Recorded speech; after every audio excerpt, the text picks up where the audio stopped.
ادب النفس ایھا الاصحاب، اے دوستو اپنے آپ کو نفس کو ادب کی تعلیم دو۔ طرق العشق کلھا آداب، جو عشق کے راستے ہیں سارے کے سارے آداب ہی آداب ہیں۔ اس لیے با ادب با نصیب اور بے ادب بے نصیب۔ جو ادب والا ہوتا ہے وہ با نصیب بنتا ہے۔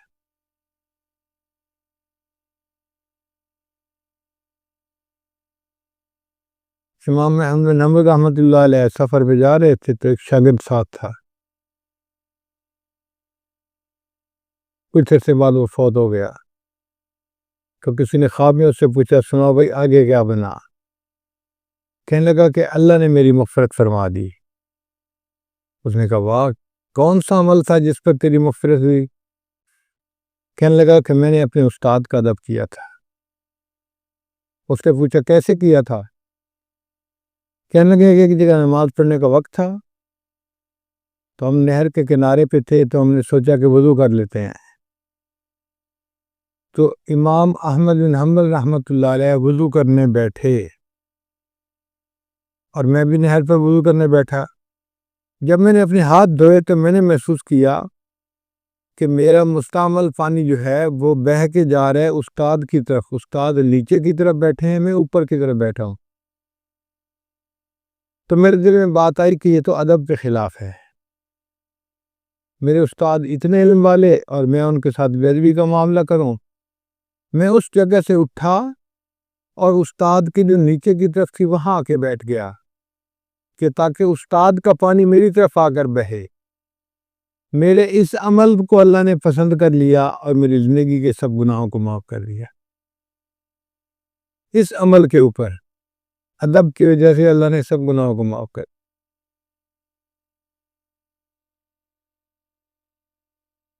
زبیدہ خاتون ایک نیک عورت تھی، ملکہ تھی، اور اس نے ایک نہر بنوائی تھی جس کو نہر زبیدہ کہتے ہیں، جس کی وجہ سے حاجیوں کو بڑی آسانی ہوئی تھی۔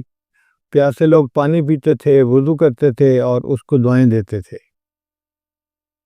جب زبیدہ فوت ہو گئی تو کسی نے پوچھا کہ زبیدہ کیا بنا؟ کہنے لگی اللہ نے میرے اوپر مغفرت فرما دی اور میرے سب گناہوں کو معاف کر دیا۔ اس نے کہا تم نے تو نہر زبیدہ بنوائی تھی، تمہارے گناہ تو معاف ہو نہیں تھے؟ انہوں نے کہا نا بھائی نا، وہ نہر زبیدہ کا تو تذکرہ ہی نہیں آیا، کہیں ذکر نہیں ہوا، اس سے پہلے ہی معاف ہو گئے۔ اس نے کہا اس سے پہلے کیسے معاف ہو گئے؟ کہنے لگے میرا ایک عمل اللہ کو پسند آ گیا۔ بھئی وہ عمل میں ہمیں بھی بتا دے کون سا عمل پسند آ گیا۔ کہنے لگی کہ بھوک لگی تھی اور میں دسترخوان پہ اور عورتوں کے ساتھ بیٹھی کھانا کھا رہی تھی۔ میں نے ایک لقمہ تھوڑا اپنے منہ میں لے جانے کے لیے کہ اتنے میں مسجد سے اذان کی آواز آئی، اللہ اکبر۔ تو کہنے لگے جب میں نے اللہ کا نام سنا تو میں نے محسوس کیا کہ دوپٹہ میرے سر پہ پورا نہیں تھا، یعنی پورا سر نہیں ڈھکا ہوا تھا، تھوڑا پیچھے کی طرف کھسکا ہوا تھا، آدھا سر دوپٹے سے کورڈ تھا، آدھا نہیں تھا۔ میں نے لقمے کو رکھ دیا، پہلے اپنے سر کو اچھی طرح کور کیا، پھر لقمہ کھایا۔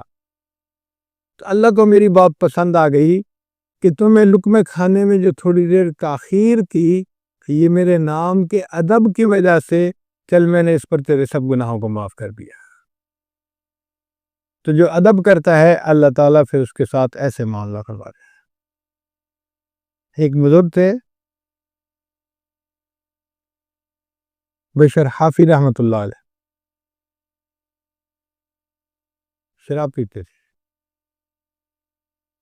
ایک دن نشے کی حالت میں جا رہے تھے، آدھا نشہ تھا آدھا ہوش۔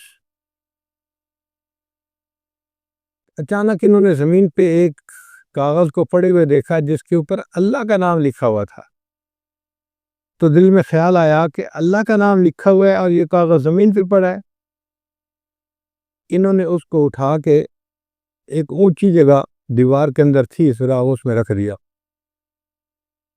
اللہ تعالیٰ نے وقت کے ایک ولی کو الہام فرمایا کہ جاؤ بشر حافی کو کہہ دو کہ تم نے میرے نام کو فرش سے اٹھا کر اپنے سر تک اونچا پہنچا دیا، میں تمہارے نام کو فرش سے اٹھا کے عرش تک پہنچا دوں۔ پھر ایسا دل کے اندر نور اترا کہ شراب بھی چھوڑ دی، نیک بن گئے اور وقت کے بڑے ولی بن کر زندگی گزاری. بشر حافی رحمۃ اللہ علیہ. حافی کہتے ہیں جب پہ ننگے پاؤں چلنے والا ہو. فرشتے آسمان جو عرش کے گرد طواف کرتے ہیں نا تو ننگے پاؤں کرتے ہیں. حافین من حول العرش. تو ان کو بشر حافی کیوں کہتے تھے؟ یہ ننگے پاؤں چلتے تھے، ہر وقت ننگے پاؤں چلتے رہتے تھے، جوتا نہیں پہنتے تھے. کسی نے پوچھا کہ حضرت آپ جوتا کیوں نہیں پہنتے؟ فرمایا نبی کہ جب میں نے توبہ کی تھی تو اس وقت میں جوتے نہیں پہنے ہوئے تھے. اس کے بعد میں نے قرآن مجید کی جب تلاوت کی تو قرآن مجید میں اللہ فرماتے ہیں وَالْأَرْضَ فَرَشْنَاهَا فَنِعْمَ الْمَاهِدُونَ. زمینوں کو ہم نے تمہارے لیے فرش بنا دیا.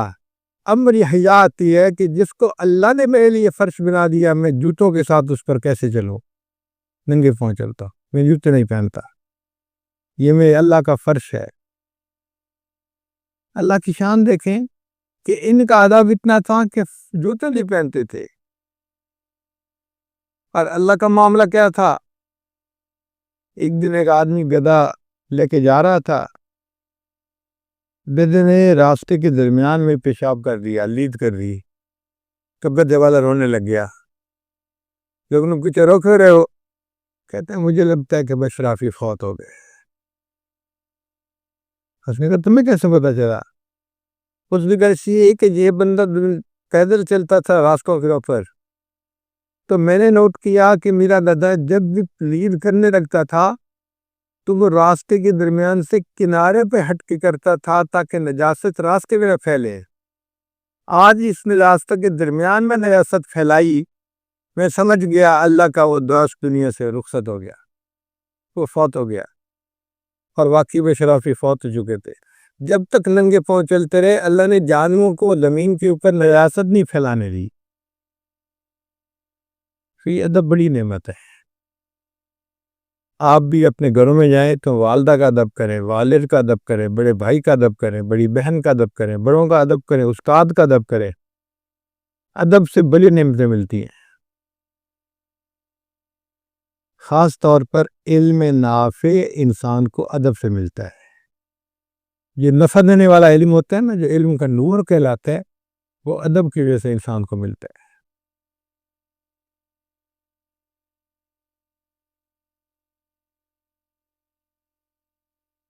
ہم ایک مرتبہ حرم میں تھے. حرم کے ایک انجینئر صاحب نے میرا تعارف کروایا ایک بندے سے جس کو بیت اللہ شریف کے بنانے کا ٹھیکہ ملا تھا. تو مجھے بڑی خوشی ہوئی اس کو دیکھ کے کہ اچھا یہ بندہ ہے جو معمار کعبہ ہے. اصل میں بیت اللہ کی جو بنیادیں تھیں نا وہاں پانی آ گیا تھا، سیم آ گئی تھی اور سین کی وجہ سے دیواروں کے گرنے کا خطرہ ہو گیا تھا. تو حکومت نے سوچا کہ بھئی ہم پتھر ہٹا کے نیچے سے پانی کی ٹریٹمنٹ کر کے دوبارہ پھر بیت اللہ کو کھڑا کر دیتے ہیں. تو انہوں نے چاروں طرف سے اس کو ٹینٹ سے بند کر دیا تھا اور اندر اندر کام کیا. سارے پتھر ہٹائے اور پھر دوبارہ نئے سے بنیادیں کھڑی کی اور بیت اللہ کو بنایا. عمل یہ ٹھیکیدار تھا، یہ کام تو بیت اللہ کے بنانے کا کر رہا تھا نا، یہ معمار کعبہ کہلایا، بیت اللہ کو بنایا. تو وہ تو ابراہیمی نسبت تھی جو اس کو مل گئی، بڑی نعمت تھی. تو جب تعارف ہوا اسی تو مجھے بہت خوشی ہوئی کہ اس بندے کو اللہ نے بیت اللہ شریف کی دوبارہ بنانے کے لیے قبول کیا. پھر اس سے بتایا کہ میں بیت اللہ شریف بھی بنا رہا ہوں اور عین اسی وقت میں مسجد نبوی کے اندر گنبد خضرا میں بھی کام کر رہا ہوں اور عین اسی موقع پہ مجھے بیت المقدس کی مسجد کو بنانے کا بھی ٹھیکہ ملا ہوا ہے. ایک وقت میں تینوں قبلے بنا رہا تھا، بیت المقدس بھی بنا رہا تھا، مدینہ طیبہ میں بھی کام کر رہا تھا اور بیت اللہ میں بھی کام کر رہا تھا. پھر وہ کہنے لگا کہ اللہ نے میرے اوپر فضل فرمایا. ایک دن میں نے مقام کرم میں نماز پڑھی فجر کی اور پھر دوسری نماز جہاز سے بیٹھا اور مدینہ طیبہ میں ادا کی، اور پھر وہاں سے جہاز سے بیٹھا اور تیسری نماز اسی دن میں نے بیت المقدس سے جا کے ادا کی۔ ایک دن میں 3 مراکز میں اس کو نماز پڑھنے کی سعادت نصیب ہوئی۔ تو مجھے اس بندے کو دیکھ کے بڑی حیرت ہوئی۔ میں نے کہا کہ اس کے اوپر جو اللہ کا خاص کرم ہے نا، اس کی کوئی وجہ ہوگی۔ تو میں نے پھر انجینئر سے پوچھا کہ تیرے اس مالک کے اندر کون سی خاص چیز ہے؟ وہ کہنے لگا جی کہ اس کے اندر ادب بہت ہے، اس کے اندر ادب بہت ہے۔ میں نے پوچھا آپ کیسے کہہ رہے ہیں کہ اس کے اندر ادب بہت ہے؟ کہنے لگا کہ جب ہم بیت اللہ شریف کو بنا رہے تھے تو پرانے پتھر ہم نے اکھاڑے تھے اور انہی اینٹوں کو دوبارہ لگا رہے تھے۔ تو یہ میرے پاس آیا اور مجھے کہنے لگا دیکھو تم انجینئر ہو، کام کر رہے ہو، تم بیت اللہ کے پتھر کو دیوار کے اوپر جب رکھتے ہو نا تو اوپر سے اس کو ہتھوڑے سے مارتے ہو، تو زیادہ زور سے نہ مارتا۔ میں نے پوچھا کیا مطلب؟ کہنے لگا اس لیے کہ بیت اللہ کا جو پتھر ہے یہ تم سے زیادہ اللہ کا ذکر کرتا ہے۔ یہ بیت اللہ کا پتھر ہے، دیوار کا پتھر ہے، یہ معمولی چیز نہیں ہے، تو تم اس پتھر پر زور سے مت مارنا۔ تو کہنے لگا کہ میں حیران ہوا کہ دیکھو اس بندے کے اندر کتنا ادب ہے کہ بیت اللہ کی دیوار کے پتھر کو بھی زور سے چیخ مارنے کو پسند نہیں کرتا۔ اس ادب کا اللہ نے اس کو یہ پھل دیا کہ وہ معمار کعبہ کہلایا۔ جو بندہ بھی ادب کرتا ہے اللہ تعالیٰ اس کو نعمتیں دیتے ہیں۔ ایک مرتبہ حضرت مفتی کفایت اللہ رحمۃ اللہ علیہ پڑھا رہے تھے، انہوں نے طلباء سے پوچھا کہ بچے بتاؤ علامہ انور شاہ کشمیری کیسے بنے؟ کسی نے کہا جی بڑے مفسر تھے، کسی نے کہا جی بڑے محدث تھے، کسی نے کہا جی کہ شاعر بڑے زبردست تھے، کسی نے کہا جی ختم نبوت سے بڑا کام کیا۔ ہر طالب علم نے اپنی اپنی رائے بتائی، حضرت خاموش رہے۔ تو ان طالب علم نے کہا کہ اچھا حضرت آپ بتائیں کہ علامہ انور شاہ کشمیری کیسے بنے؟ تو مفتی کفایت اللہ نے فرمایا کہ ایک مرتبہ یہی کوشچن علامہ صاحب سے ان کی کسی شاگرد نے ڈائریکٹ پوچھا، حضرت آپ علامہ انور شاہ کشمیری کیسے بنے؟ تو حضرت نے جواب دیا کہ میں کتابوں کے ادب کی وجہ سے علامہ انور شاہ کشمیری بنا۔ اس نے پوچھا جی کتابوں کا ادب تو سب کرتے ہیں؟ فرمایا کہ نہیں میں زیادہ کرتا ہوں۔ وہ کیسے؟ فرمانے لگے ایک یہ کہ میں نے کبھی بے بن کتاب نہیں پڑھی دین کی، جب بھی دین کی کتاب کو پڑھنا ہوتا ہے میں باوضو پڑھتا ہوں، وضو ٹوٹ جاتا ہے دوبارہ پھر وضو کر کے کتاب پڑھتا ہوں، میں وضو نہیں کرتا، یہ ادب۔ اور پھر کتابوں کو رکھنا میں بھی ان کے مکان کا خیال رکھتا ہوں، فقہ کی کتاب کو نیچے رکھتا ہوں، پھر اس کے اوپر حدیث پاک کی کتاب کو، اس کے اوپر تفسیر کو، اس کے اوپر قرآن مجید کو۔ وہ چنک نہیں کرتا، ایسا نہیں کہ میں حدیث کی کتاب کے اوپر تاریخ کی کتاب رکھ دوں، نہیں، کتابوں کو رکھنا نہیں بھی، میں ان کے ادب کا خیال رکھتا ہوں۔ اور اس کتابوں کے ادب کی وجہ سے اللہ نے میری قوت حافظہ کو تیز فرما دیا۔ حضرت کی قوت حافظہ کتنی تیز تھی، ایک مرتبہ مرزائیوں نے عدالت میں ایک تحریر پیش کی جس سے کہ ان کا دعویٰ سچ ثابت ہوتا تھا۔ اب جج حیران، مسلمان علماء کو کتاب دکھائی تو مسلمان بھی حیران۔